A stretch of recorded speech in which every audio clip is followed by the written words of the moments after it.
Bab 5. Persepsi dan komunikasi massa. It is extremely important that mass media, having freed from the relics of the Cold War, serve from peace and dialogue between nation and religion, the rich and the poor, countries and continents. Nur Sultan Nazarbayev. Bab ini membahas tentang pemahaman persepsi yang berlaku pada komunikasi massa. Melalui penjelasan komunikasi massa, kepentingan-kepentingan media massa dalam mempengaruhi halayak, dan peran media dalam membentuk stereotip. Beserta penjelasan secara rinci melalui contoh-contoh kasus dalam komunikasi massa. Komunikasi memiliki peran untuk menentukan dalam penyampaian informasi maupun suatu kebijakan yang berpengaruh terhadap kehidupan masyarakat. Hal ini sejalan dengan perkembangan teknologi komunikasi saat ini, begitu pesat dan seiring dengan perkembangan metode komunikasi. Metode komunikasi terdapat komunikator, hanya model yang digunakan berbeda dan mengikuti perkembangan dari komunikasi verbal dan nonverbal yang meliputi berbagai bidang, antara lain jurnalistik, periklanan, hubungan masyarakat, propaganda, dan publikasi. Pada bab ini, kita akan membahas mengenai persepsi dan komunikasi massa di mana terdapat pesan-pesan, ide, dan gagasan yang tersampaikan melalui metode yang berbeda dengan komunikasi antar pribadi dan organisasi.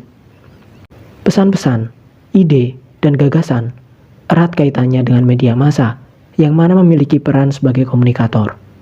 Pesan yang tersampaikan oleh media lebih cepat dan mudah diterima oleh halayak atau masyarakat luas secara serentak.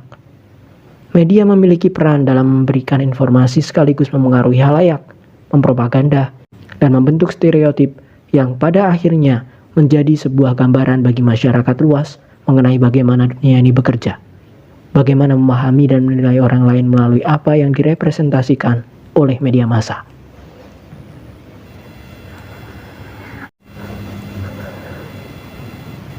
Komunikasi massa. Joseph R. Dominic menjelaskan bahwa komunikasi massa sebagai proses di mana suatu organisasi yang kompleks dengan bantuan satu atau lebih mesin yang memproduksi dan mengirimkan pesan kepada halayak yang besar, heterogen, dan tersebar. Kegiatan komunikasi ditujukan kepada masyarakat luas. Komunikasi massa memiliki beberapa bentuk, seperti komunikasi melalui media massa dan komunikasi massa tanpa melalui media. Komunikasi melalui media adalah sesuatu yang sudah akrab dengan kehidupan sehari-hari kita, seperti televisi, radio, surat kabar, dan lain sebagainya. Komunikasi tanpa melalui media massa meliputi ceramah, pidato di tempat umum, atau lapangan terbuka. Karakteristik komunikasi massa menurut Suprapto dalam bukunya Pengantar Teori Komunikasi 2006, di mana komunikasi massa memiliki sifat dan unsur yang tercakup di dalamnya. Pertama, sifat komunikan atau penerima pesan, yaitu komunikasi massa ditujukan kepada halayak yang jumlahnya relatif besar, heterogen, dan anonim. Jumlah besar hanya dalam periode waktu yang singkat saja dan sulit untuk diukur berapa total jumlahnya penerima pesan. Bersifat heterogen karena halayak berasal dari latar belakang dan pendidikan, usia, suku, agama, pekerjaan yang berbeda, sehingga faktor yang menyatukan halayak yang heterogen ini adalah minat dan kepentingan yang sama. Anonim berarti bahwa komunikator tidak mengenal siapa halayaknya, apa pekerjaannya, berapa usianya, dan lain sebagainya. Sebagai contoh, bahwa tayangan di televisi bersifat serentak dalam waktu yang telah ditentukan. Target penontonnya adalah seluruh masyarakat yang relatif banyak jumlahnya, dan kita tidak bisa menghitung semua orang yang menonton tayangan tersebut. Selain itu, penonton juga berasal dari latar belakang yang berbeda-beda. Kedua, sifat media massa serempak dan sangat cepat. Terdapat keserempakan komunikasi antara komunikator dengan komunikan dengan jumlah besar. Media massa dapat membuat halayak secara serempak menaruh perhatian kepada isi pesan yang disampaikan oleh komunikator. Sifat media massa sangat cepat, rapid, yang berarti memungkinkan pesan yang disampaikan pada banyak orang dalam waktu yang cepat.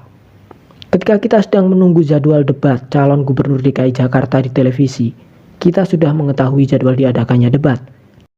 Dan di stasiun televisi apa?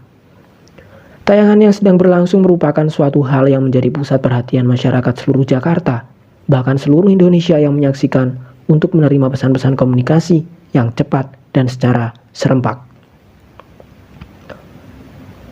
Ketiga, pesan yang disampaikan melalui media massa bersifat umum, publik. Media massa sebagai sarana untuk menyampaikan pesan kepada halayak, bukan untuk kelompok orang tertentu. Karena bersifat umum, maka lingkungannya menjadi universal tentang segala hal dan dari berbagai tempat di seluruh dunia. Sifat lain dari pesan media massa merupakan sejenak, transient, yaitu hanya untuk sajian seketika. Misalnya kita membaca sebuah koran harian yang mana terdapat berita yang memiliki nilai-nilai menarik perhatian masyarakat. Berita tersebut menyangkut kepentingan masyarakat di mana kita membacanya karena tertarik dan atas kebutuhan kita mengenai informasi harian atau ilmu pengetahuan.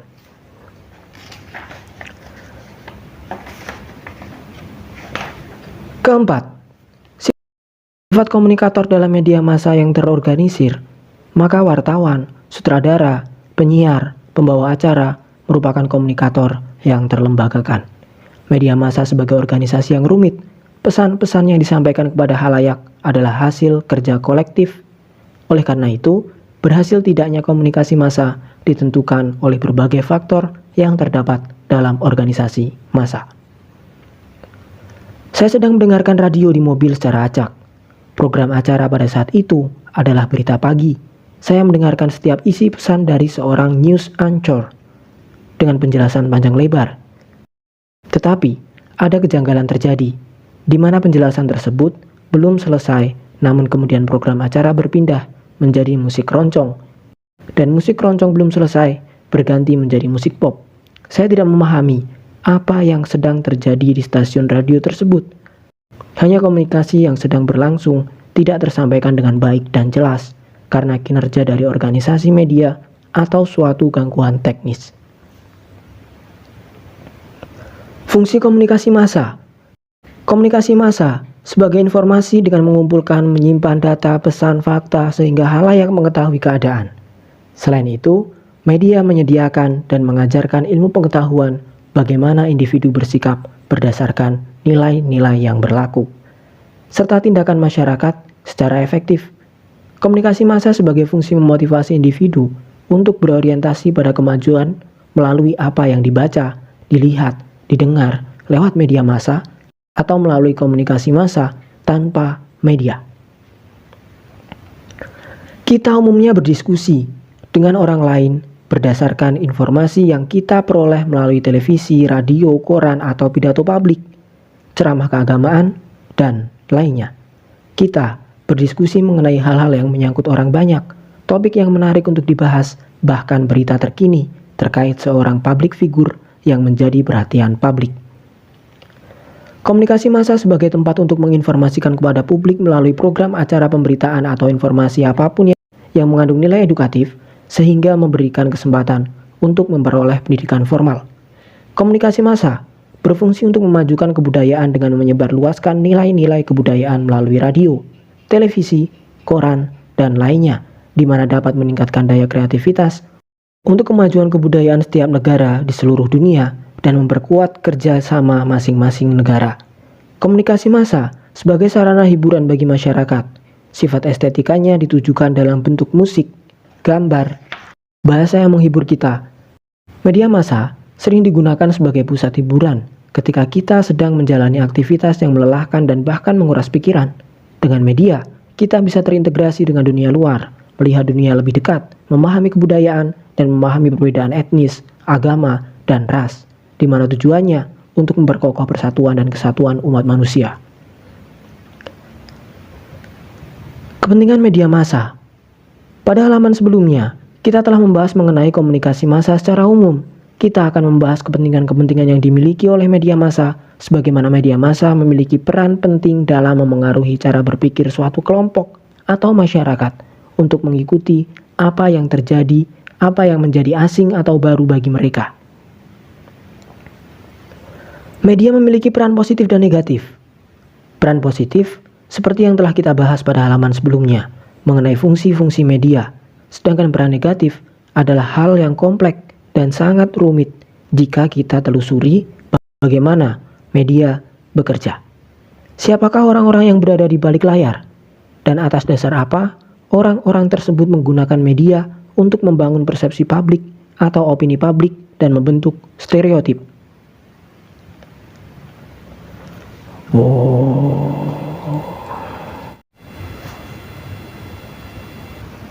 Persepsi dalam era globalisasi melalui media massa. Menurut McQuail, the mass media are largely responsible for what we call either mass culture or popular culture, and they have colonized other cultural forms in the process. Media massa bertanggung jawab atau mempunyai peran besar terhadap apa yang disebut kebudayaan massa atau budaya populer, dan dalam prosesnya, media massa telah menjajah bentuk budaya lain. Media memiliki pengaruh dan peran yang saling mendukung. Pengaruh diistilahkan sebagai sesuatu yang positif atau negatif, sedangkan peran merupakan faktor yang menguntungkan. Berdasarkan pengaruh, maka perlu adanya filter atau penyaringan untuk menerima informasi, apalagi yang menyimpang dengan budaya kita di Indonesia. Kebudayaan. Media massa memberikan sosialisasi kebudayaan dari berbagai belahan dunia. Pengaruh budaya yang selama ini sering kita terima adalah budaya barat sebagai bagian dari era globalisasi. Globalisasi telah diterima oleh masyarakat secara langsung dalam berbagai kegiatan. Contoh kecilnya adalah, sebagai pertanyaan saya kepada Anda, siapa penyanyi barat favorit Anda? Apa nama perusahaan franchise ayam goreng terbesar di dunia yang Anda ketahui? Apakah Anda memiliki celana jeans? Apa nama ajang pencarian bakat di televisi yang berasal dari barat? Anda semua bisa menjawab pertanyaan saya dengan baik. Kita telah mengetahui semua yang ada di dalam kehidupan sehari-hari dan menjadi konsumsi kita sehari-hari. Perluasan budaya telah dikemas dengan baik melalui tayangan-tayangan, iklan-iklan, dan lagu-lagu yang ada di media massa. Pengaruh globalisasi melalui media adalah proses yang nature atau alami, dengan adanya benturan antar budaya dari luar negeri yang sebenarnya belum banyak dikenal oleh bangsa Indonesia. Hal ini bisa menjadi dampak yang mengkhawatirkan bagi masyarakat Indonesia. Melalui media yang sifatnya terbuka dan mudah dijangkau, masyarakat mudah untuk menerima peradaban baru dari budaya barat dan meniru karena persepsi yang mereka bentuk adalah media sebagai representasi kehidupan yang ada di masyarakat, yang sebenarnya terdapat budaya-budaya yang menyimpang dengan budaya di Indonesia. Sebagai contohnya, cara berpakaian seorang wanita Indonesia yang minim menjadi hal yang sudah tidak lagi menjadi sesuatu yang tabu di Indonesia. Hal ini berbeda dengan norma-norma yang telah berlaku di Indonesia yang umumnya memiliki aturan dalam berpakaian. Inovasi. Inovasi adalah suatu penemuan baru yang berbeda dari yang sudah ada atau yang sudah dikenal sebelumnya. Sebagai contoh, adalah ketika kita berwirausaha, kita berpikir dan menerapkan strategi untuk berinovasi terhadap produk kita. Media telah memberikan informasi positif di bidang teknologi, yang mana kita telah mengetahui iklan atau promosi melalui media massa. Media massa memperkenalkan inovasi ke publik secara luas. Informasi yang diberikan berupa inovasi terbaru melalui iklan atau liputan berita. Sebagaimana media menuntun kita untuk menjadi bagian dari era globalisasi. Hal tersebut sejalan dengan teori difusi inovasi yang dipopulerkan oleh Rogers 1961 yang menjelaskan bahwa as the process by which an innovation is communicated through certain channels over time among the members of a social system. Difusi inovasi pada dasarnya menjelaskan proses bagaimana suatu inovasi disampaikan, dikomunikasikan melalui saluran-saluran tertentu sepanjang waktu kepada sekelompok anggota dari sistem sosial. Sesuai dengan pemikiran Rogers, dalam proses difusi inovasi terdapat 4 elemen pokok, yaitu 1. Inovasi, gagasan, tindakan, atau barang yang dianggap baru oleh seseorang. Dalam hal ini, kebaruan inovasi diukur secara subjektif menurut pandangan individu yang menerimanya. Jika suatu ide dianggap baru oleh seseorang, maka ia adalah inovasi untuk orang itu. Konsep baru dalam ide yang inovatif tidak harus baru sama sekali. 2. Saluran komunikasi. Saluran komunikasi digunakan sebagai alat untuk menyampaikan pesan-pesan inovasi dari sumber kepada penerima pesan. Dalam memilih saluran komunikasi, paling tidak sumber perlu memperhatikan, yaitu tujuan diadakannya komunikasi dan karakteristik penerima. Komunikasi dimaksud untuk memperkenalkan suatu inovasi kepada halayak secara efisien, cepat, dan tepat. Adalah melalui media massa. Komunikasi dimaksud untuk memperkenalkan suatu inovasi kepada halayak secara efisien, cepat, dan tepat adalah melalui media massa. 3. Jangka waktu. Proses keputusan inovasi, dari mulai seseorang mengetahui sampai memutuskan untuk menerima atau menolaknya, dan keputusan itu sangat berkaitan dengan dimensi waktu. Paling tidak, dimensi waktu terlihat dalam proses pengambilan keputusan inovasi dan keinovatifan seseorang. Relatif lebih awal atau lebih lambat dalam menerima inovasi dan kesempatan pengadopsian inovasi dalam sistem sosial. 4. Sistem sosial. Kumpulan unit yang berbeda secara fungsional dan terikat dalam kerjasama untuk memecahkan masalah dalam rangka mencapai tujuan bersama. Media massa memiliki peran dalam memberikan informasi mengenai inovasi-inovasi yang berguna untuk kemajuan manusia, baik inovasi di bidang pendidikan, sosial, ekonomi, dan lain sebagainya. Kita akan membahas inovasi produk, barang, atau jasa yang sering kita lihat melalui media massa. Bagaimana inovasi produk melalui iklan, pemberitaan, drama, dan tayangan-tayangan lainnya. Inovasi produk memiliki daya tarik terhadap gaya hidup di era globalisasi. Seperti yang sering kita lihat, bahwa dengan inovasi, produk baru dikomunikasikan melalui iklan produk di media massa. Berkaitan dengan inovasi produk dalam tayangan iklan, iklan memiliki pengaruh terhadap perilaku konsumen yang berlandaskan pada survei dari Survey One yang menunjukkan adanya pengaruh iklan terhadap keputusan konsumen dalam membeli suatu produk atau merek. Produk akan terlihat menonjol apabila iklan dalam media memiliki daya tarik dari public figure atau selebriti.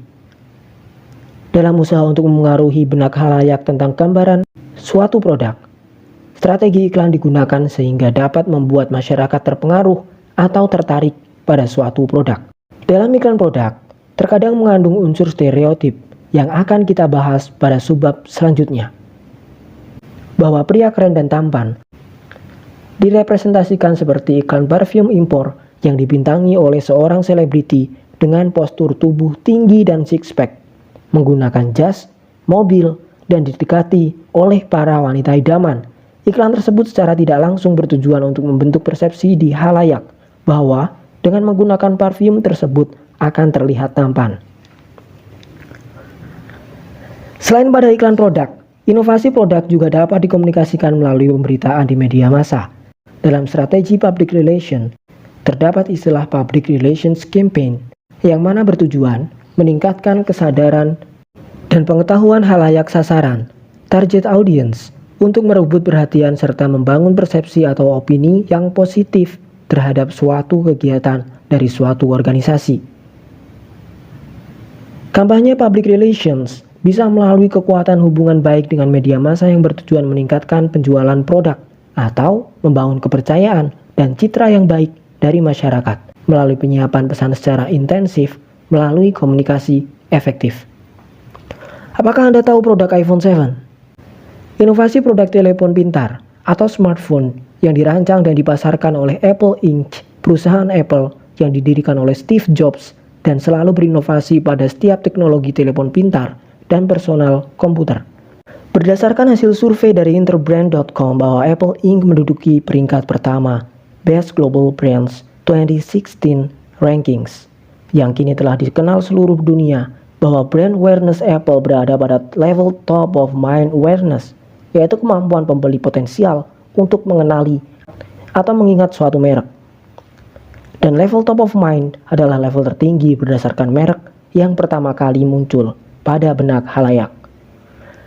Kita membahas keberadaan iPhone 7 yang menjadi produk perbincangan di kalangan masyarakat ekonomi menengah ke atas di seluruh dunia pada akhir tahun 2016 dan awal tahun 2017. Bahkan sebelum produk tersebut dirilis sudah menjadi inovasi produk yang dikenal oleh halayak luas karena produk tersebut memiliki strength atau kekuatan dari brand awareness Apple Inc. Jika kita melihat fenomena produk iPhone 7 sebagai produk yang ditunggu-tunggu oleh kalangan menengah ke atas, melalui pemberitaan media massa di mana isi pemberitaan memprediksi iPhone 7 sebagai produk yang akan mengangkat pendapatan financial Apple Inc., isi pemberitaan adalah mengenai produk dengan inovasi berbeda dari merek kompetitor lain. Saya melakukan riset kepada para pengguna smartphone, iPhone, dan Mac. Hasil jawaban mereka menyatakan bahwa, pertama, iPhone memiliki karakter desain yang khas, elegan, tidak banyak berubah dari setiap generasi, konsisten, hanya dimensinya yang mengikuti tren. Kedua, eksklusif, karena memiliki operating system iOS yang tidak bisa dimiliki vendor lain. iOS hanya untuk iPhone dan yang selalu menjadi milik Apple. Ketiga, banyak aplikasi-aplikasi tertentu yang tidak dimiliki Android atau operating system lain. Keempat, memiliki fitur Touch ID yang tersedia di iPhone lebih baik dan lebih fungsional dibanding yang dimiliki merek lain, dan Touch ID dinilai paling akurat. Kelima, update software. Seluruh seri iPhone bisa update ke operating system baru, berbeda dengan yang lainnya yang jika ingin update software baru harus membeli smartphone baru. Keenam, sebagian menyatakan bahwa menggunakan iPhone 7 atau upgrade ke iPhone 7 akan terlihat lebih keren dan gaul. Ketujuh, sistem keamanan software yang lebih baik dibandingkan kompetitor. Kedelapan, iPhone selalu menyediakan fitur kamera kualitas terbaik, meskipun banyak kompetitor yang memiliki kualitas kamera yang tidak kalah baik, hanya iPhone terlihat lebih tajam. Ketujuh, semua produk iPhone memiliki keunggulan pada gengsinya dibandingkan produk lain, sehingga terlihat lebih mewah. 8. iPhone selalu menyediakan fitur kamera kualitas terbaik, meskipun banyak kompetitor yang memiliki kualitas kamera yang tidak kalah baik, hanya iPhone terlihat lebih tajam. 9. Semua produk iPhone memiliki keunggulan pada gengsinya dibandingkan produk lain, sehingga terlihat lebih mewah. 10. Sebagian lagi menyatakan bahwa harga iPhone 7 yang sulit dijangkau karena terlalu mahal lah yang menjadikan iPhone 7 mempertahankan sifat eksklusifnya, meskipun banyak produk lain yang tidak kalah baik dan harga lebih murah. Pernyataan tersebut semata-mata berdasarkan persepsi para pengguna iPhone dan Mac. Bahkan, pengguna smartphone merek lain ikut menyatakan kekaguman terhadap strategi positioning dan strategi promosi Apple. Mereka membangun persepsi tersebut berlandasan pada pengalaman, minat, dan informasi yang diperoleh dari internet, pemberitaan campaign produk melalui media massa, dan word of mouth. Sedikit dari mereka yang mengetahui iklan produk karena iPhone lebih menekankan pada strategi public relations campaign untuk menarik perhatian dan membentuk persepsi halayak melalui media massa. Salah satunya adalah pemberitaan mengenai kemunculan produk baru dan prediksi pasar iPhone di dunia, yang mana membuat halayak pemasaran untuk mencari tahu fitur-fitur keunggulan produk. Pengaruh selanjutnya adalah melalui perubahan sosial. Informasi berupa pesan-pesan, ide, dan gagasan dari penjuru dunia yang mudah dan cepat untuk dijangkau hanya melalui media massa. Bahwa era globalisasi tidak hanya sebagai sarana pertukaran budaya, menciptakan inovasi, melainkan juga perubahan sosial yang merupakan perubahan kehidupan masyarakat secara terus-menerus. Perubahan sosial umumnya terjadi karena adanya ketidaksesuaian dalam kehidupan masyarakat, sehingga menghasilkan pola kehidupan yang baru. Manusia berperan terhadap terjadinya perubahan sosial di masyarakat. Perubahan itu sesuai dengan sifat dasar manusia yang selalu ingin melakukan perubahan karena manusia memiliki sifat dasar mencari sesuatu yang baru sesuai dengan kebutuhan. Jazifah 2012. Perubahan sosial mencakup berbagai nilai-nilai sosial, norma-norma sosial, pelapisan sosial, kekuasaan dan wewenang, serta berbagai segi kehidupan masyarakat lainnya. Perilaku sosial di era globalisasi yang begitu cepat disadari atau telah berpengaruh pada perilaku masyarakat dunia. Perilaku terhadap sebuah perubahan menimbulkan sikap positif atau negatif. Perilaku positif dalam menghadapi perubahan sosial antara lain seperti muncul sikap lebih menghargai waktu, muncul sikap menghargai bangsa-bangsa lain di dunia, munculnya simpati sosial antar bangsa-bangsa, dan lain-lain. Sedangkan perubahan sosial yang menimbulkan perilaku negatif antara lain seperti sikap konsumerisme, westernisasi, sikap individualisme, sikap tidak menghargai nilai-nilai keagamaan, dan lain sebagainya. Tentunya, perubahan sosial berkaitan dengan penemuan inovasi dan budaya seperti yang telah kita bahas sebelumnya.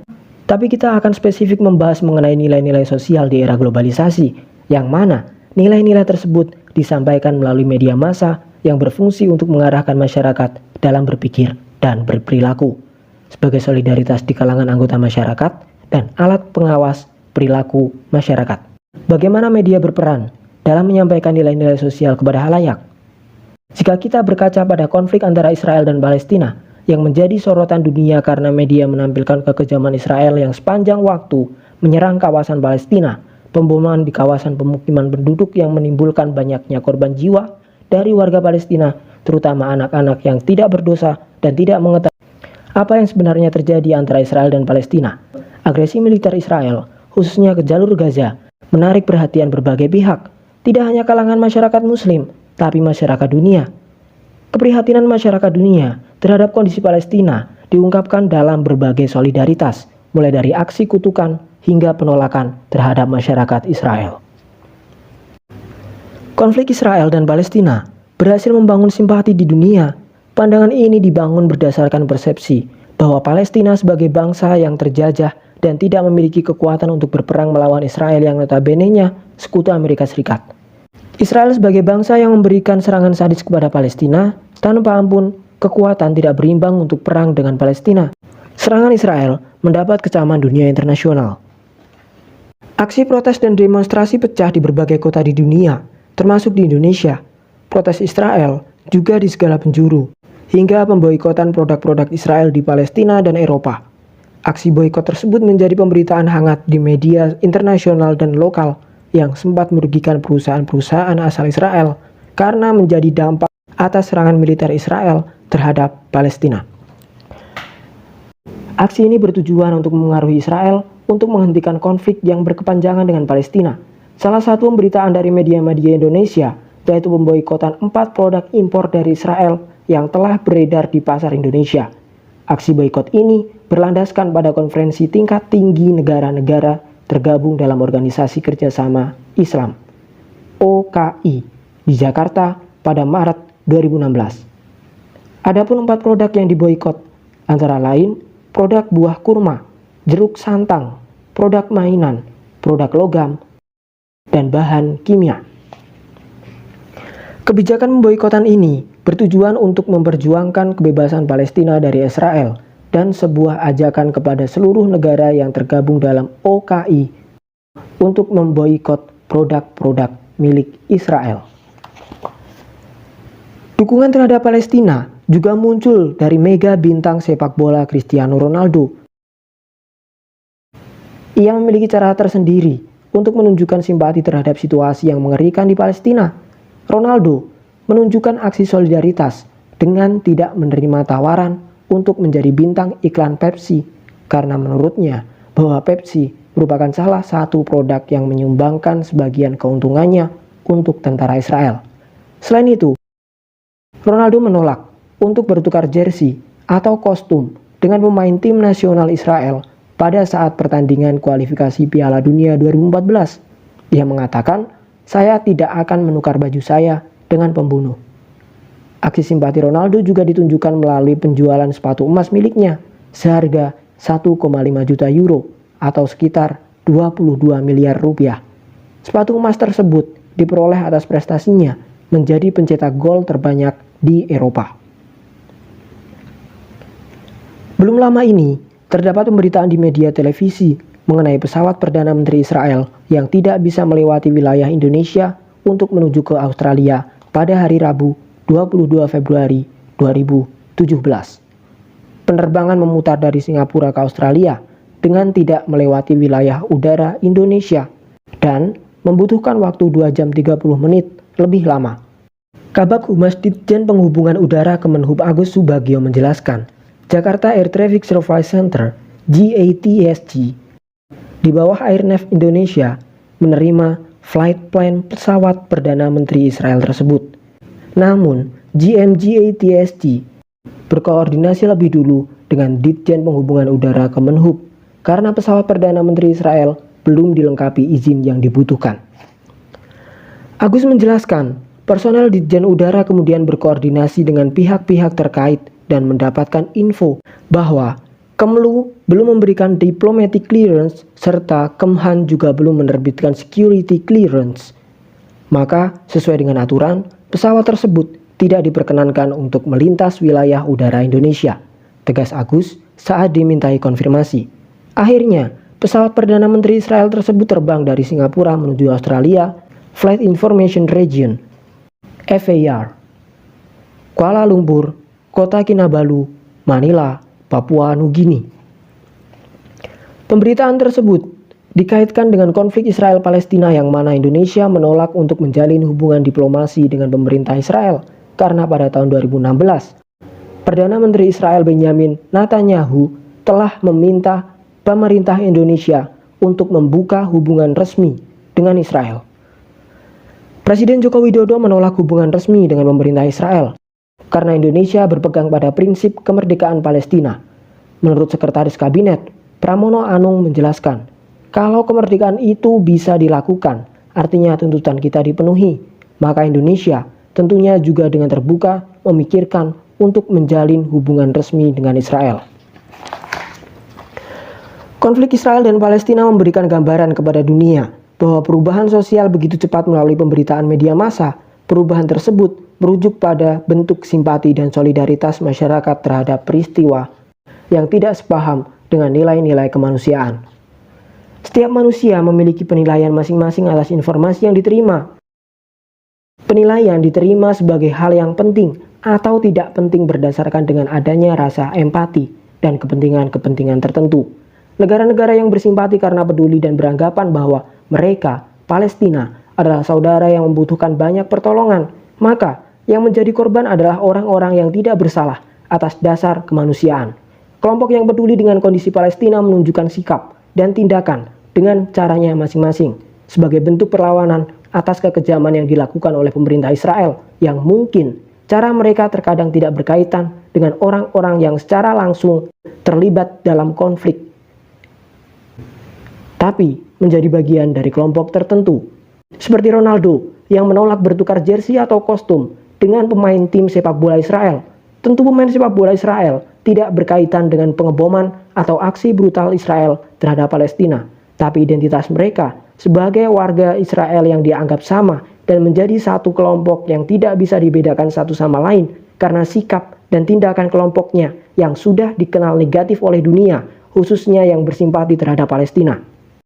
Contoh lain, seperti aksi memboikotan produk perusahaan Israel dan penolakan beasiswa bagi mahasiswa Israel yang sempat menjadi pemberitaan di Eropa.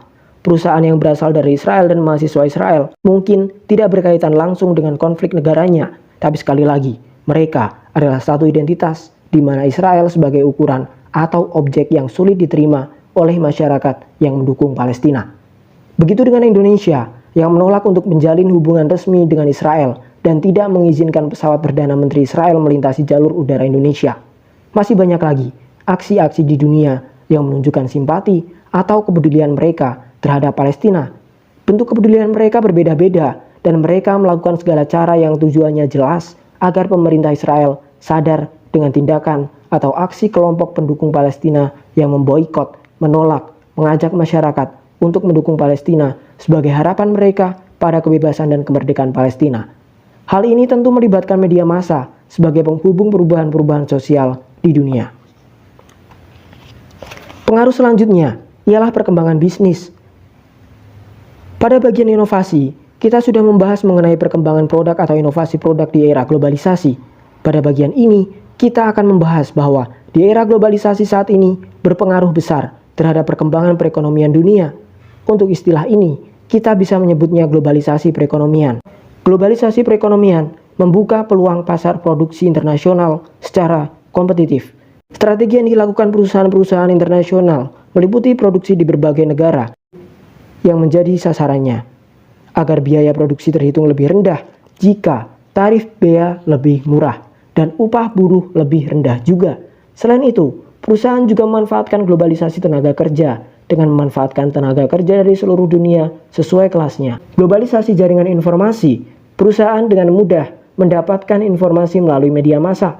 Yang terakhir adalah globalisasi perdagangan. Hal ini terwujud dalam bentuk penurunan dan penyeragaman tarif agar kegiatan perdagangan dan persaingan menjadi semakin cepat, ketat, dan adil.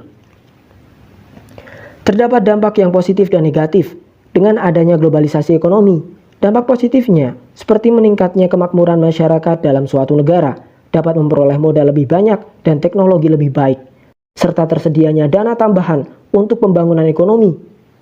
Dampak negatifnya meliputi negara yang tidak mampu bersaing, maka ekspor tidak akan berkembang. Sektor keuangan tidak stabil karena saham naik dan turun dan memperburuk prospek pertumbuhan ekonomi. Kita tidak akan membahas banyak mengenai sistem ekonomi dunia yang secara rumit dan membutuhkan banyak waktu untuk meneliti pasar global. Tapi kita akan membahas perusahaan yang memanfaatkan globalisasi sebagai strategi untuk menciptakan peluang, opportunities untuk lebih kompetitif dan meningkatkan brand awareness. Pada bagian inovasi, kita sudah membahas Apple Inc. sebagai perusahaan yang berhasil menciptakan banyak inovasi dan sukses pada persaingan ekonomi global. Untuk menghadapi persaingan global yang lebih kompetitif, dibutuhkan kepekaan melihat isu-isu internasional untuk mengambil perhatian halayak dunia sebagai target pasar suatu perusahaan. Perusahaan global merupakan perusahaan yang memiliki wilayah pemasaran yang luas dengan daya saing kuat untuk bertahan dan berkembang dengan sustainable. Umumnya, mereka menggunakan berbagai strategi pemasaran yang lebih kompleks menghadapi standarisasi global untuk produk yang berkualitas, fokus pada tingkat kepuasan konsumen dunia, dan umumnya fokus pada sumber daya, manusia, uang, dan aset fisik. Anda ingat dengan Shin Azari quote pada bab 4 bahwa manusia menjadi faktor kunci kesuksesan sebuah bisnis, apalagi yang bertaraf internasional, baik itu sebagai karyawan, klien, dan konsumen. Tentu, sumber daya manusia menjadi titik fokus sebagai peta kekuatan di balik kesuksesan suatu perusahaan dan disertai dengan prinsip bisnis kepada mitra bisnis suatu perusahaan, baik kepada supplier dan distributor, business to business. Begitupun dengan tingkat kepuasan konsumen, business to consumer. Ketika Donald Trump telah resmi menjabat sebagai presiden terpilih Amerika Serikat, ia membuat beberapa kebijakan atau perintah eksekutif untuk Amerika Serikat, yaitu larangan kepada imigran yang beberapa negara seperti Iran, Irak, Libya, Somalia, Sudan, Suriah, dan Yaman. Kebijakan tersebut dibuat karena Trump ingin memberikan batasan kepada imigran dari negara mayoritas muslim dan anggapannya merujuk pada kekhawatiran pada negara-negara yang diidentifikasi memiliki organisasi teroris. Kebijakan tersebut dibuat karena Trump ingin memberikan batasan kepada imigran dari negara mayoritas muslim dan anggapannya merujuk pada kekhawatiran pada negara-negara yang diidentifikasi memiliki organisasi teroris yang beroperasi secara signifikan di kawasan atau negara itu dianggap sebagai tempat berlindung bagi teroris. Tentu kebijakan ini menjadi polemik bagi masyarakat Amerika Serikat, bahkan seluruh dunia. Sedangkan berdasarkan survei New American Foundation, bahwa 82% insiden terorisme sejak 2001 dilakukan oleh warga negara dan penduduk tetap Amerika Serikat. Sejak serangan September 2011, pelaku-pelaku jihad membunuh 94 orang di dalam wilayah negara itu. Kajian yang dilakukan oleh Institut Cato menunjukkan bahwa warga Amerika 235 kali lebih mungkin mati karena pembunuhan biasa dibandingkan mati karena serangan teroris yang dilakukan oleh orang asing di Amerika Serikat. Akan tetapi, Kebijakan ini dibuat atas dasar mengamankan Amerika Serikat, dan di satu sisi menjadi ancaman bagi mereka, Muslim, yang telah memiliki pekerjaan dan menetap di Amerika Serikat.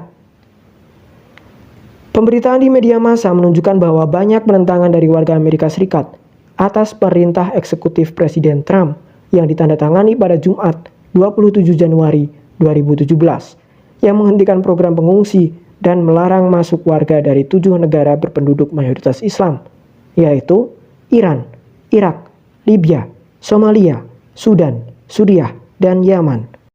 Penentangan tersebut tidak sedikit datang dari warga beragama Kristen untuk membela teman-teman, sahabat, saudara, tetangga, dan seluruh umat Islam yang menjadi korban atas kebijakan tersebut. Ada tahu gerai waralaba kopi Starbucks? Ini merupakan perusahaan asal Amerika Serikat yang saat ini dipimpin oleh Howard Schultz sebagai CEO Starbucks. Howard menentang kebijakan Presiden Trump dan membuat rencana untuk menjamin pekerjaan kepada mereka-mereka Muslim yang telah menyelamatkan diri dari situasi diskriminasi. Starbucks pun berjanji untuk mendukung petani kopi dari Meksiko. Howard Schultz menyatakan bahwa kita semua punya kewajiban untuk memastikan bahwa pejabat negara yang terpilih untuk mendengarkan aspirasi individu dan aspirasi kita semua. Di sini, Starbucks melakukan bagiannya, dan Howard akan memberlakukan sistem ini di gerai-gerai seluruh dunia. Sebenarnya, kebijakan ini tidak hanya ditentang oleh Starbucks, begitupun Apple Inc. dan Netflix. Perbedaannya hanya terletak pada kepedulian Starbucks untuk merekrut ke dalam bagian perusahaan. Bagaimana Anda melihat peluang, opportunities, yang telah dimanfaatkan Starbucks? Dalam dunia bisnis ini, mungkin berisiko pada pelanggan atau konsumen mereka yang notabene-nya anti-Muslim. Tapi di satu sisi, ini menjadi berita yang cukup mengejutkan masyarakat dunia bahwa pemberitaan di media massa mengambil sebuah perspektif dari kepedulian Starbucks terhadap isu politik dan isu kemanusiaan di Amerika dan dunia. Bukankah ini sebuah peluang bisnis? Pengaruh selanjutnya ialah politik. Peranan media untuk menginformasikan kegiatan-kegiatan pemberitaan, termasuk pemberitaan politik, ekonomi, hiburan, sosial, teknologi, atau perkembangan dunia kepada masyarakat, keberpihakannya kepada masyarakat menjadi hal penting. Karena loyalitas atau tanggung jawab media massa, pers, yang utama adalah kepada masyarakat. Dari sini, kita bisa lihat dan pahami bahwa media massa memiliki tanggung jawab kepada masyarakat.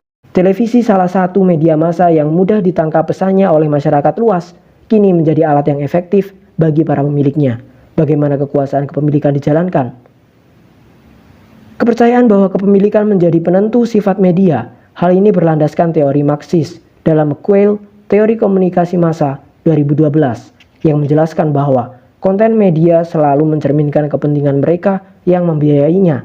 Tidak mengherankan jika kita melihat konten-konten dalam setiap media yang berbeda berdasarkan bentuk kepemilikan dan kekuatan pemilik dapat dijalankan dengan berbagai cara.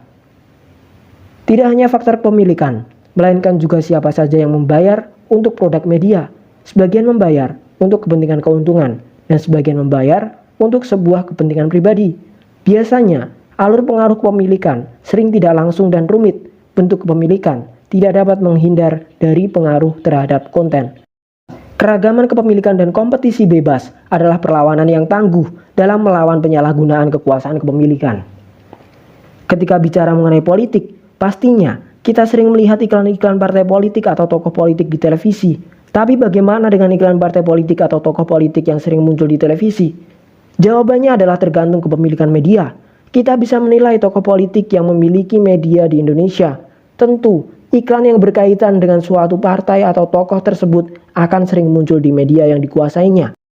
Media digunakan sebagai alat untuk komunikasi politik para pemiliknya. Bahkan, pemberitaan di media menjadi senjata untuk menjatuhkan lawan politiknya.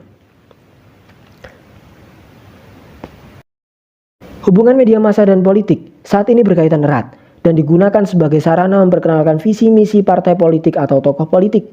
Bentuk komunikasi politik tidak hanya melalui iklan politik, tapi juga memanfaatkan pemberitaan yang ada dalam media massa. Pemberitaan mengenai sisi buruk atau kelemahan lawan politiknya, dan pemberitaan sisi baik dan keunggulan partai politiknya. Anda masih ingat dengan pemilu 2014. Saat itu, pemilu sangat memperlihatkan persaingan politik kedua calon presiden, yaitu Joko Widodo dan Prabowo Subianto. Karena itu, stasiun-stasiun televisi swasta menyiarkan berita dari perspektif yang berbeda-beda. Sejak masa kampanye Pilpres, salah satu stasiun televisi yang mana pemiliknya merupakan petinggi atau partai politik pendukung Prabowo telah menunjukkan perbedaan berita stasiun televisi. Misalnya, beberapa media mengangkat nama Jokowi, maka beberapa media lain berusaha mengangkat Prabowo. Hasil hitung cepat Pilpres berdasarkan lembaga survei di Indonesia menjadi sebuah senjata untuk media-media yang didukung oleh elit politik dalam melaksanakan kepentingan. Beberapa media menampilkan beberapa lembaga survei kredibel yang memenangkan pasangan berdua. Kedua, yang memenangkan beberapa media menampilkan beberapa lembaga survei kredibel yang memenangkan pasangan kedua. Beberapa media justru sebaliknya dengan memberitakan lembaga survei yang menampilkan hasil hitung cepat yang memenangkan pasangan capres lain, dan perbedaan ini terlihat cukup signifikan. Perbedaan perspektif media-media Indonesia juga berkaitan dengan peristiwa pertemuan Prabowo dan Jokowi. Ada pada judul Breaking News, stasiun televisi satu membuat judul Jokowi bertemu Prabowo, yang lainnya membuat menjadi Prabowo bertemu Jokowi. Pada dasarnya, secara ideal pemberitaan media massa haruslah sesuai dengan asas dan prinsip jurnalistik yang berlaku secara universal, yakni menjunjung tinggi asas objektivitas, akurat, adil, berimbang, dan menegaskan posisi netralitasnya. Selain itu, wajib hukumnya setiap pelaku jurnalistik dalam pemberitaannya untuk menaati kode etik.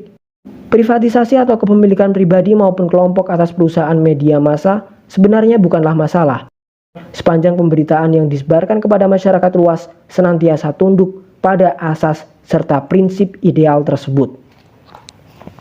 Kasus di atas menunjukkan adanya pemberitaan yang bersifat privatisasi atau menjunjung kepentingan kepemilikan. Kita, sebagai insan media, tentu peristiwa-peristiwa seperti kasus tersebut patut dipertimbangkan untuk diterima sebagai berita yang benar atau salah. Mengingat pentingnya untuk menegakkan politik fair dalam sebuah pemberitaan yang menjunjung tanggung jawab kepada opini masyarakat dan pilihan masyarakat. Objektivitas pemberitaan informasi publik dengan pedoman tunggal, yakni mengutamakan kepentingan masyarakat umum. Tanpa adanya intervensi politik, berpolitik praktis secara aktif tentu menjadi hak bagi setiap warga. Namun bagi mereka, pemilik industri media massa, sepatutnya lebih mengedepankan profesionalisme dalam menjalankan bisnisnya. Dan kita sebagai warga negara wajib mengawal demokrasi di Indonesia dan berpikir kritis untuk menyaring, filter informasi politik khususnya melalui media massa.